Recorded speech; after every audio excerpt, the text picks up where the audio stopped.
শান্তিতে ঘুমায় তখন কেউ একজন জেগে থাকে। যখন সবাই নিজের পরিবারের কথা ভাবে তখন কেউ একজন পুরো দেশটাকেই নিজের পরিবার মানায়। আর এটাই একজন সোলজারের আসল পরিচয়।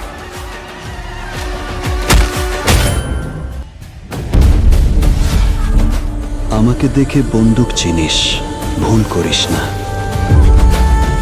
এই ট্রিগার টেপার আগে আমি মানুষ, কিন্তু ট্রিগার টেপার পরে আমি শুধু একজন সোলজার।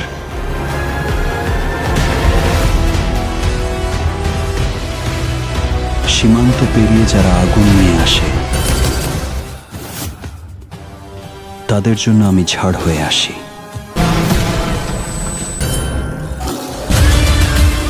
আমার মৃত্যু হতে পারে, কিন্তু আমার দেশের পতাকা কখনো নত হবে না।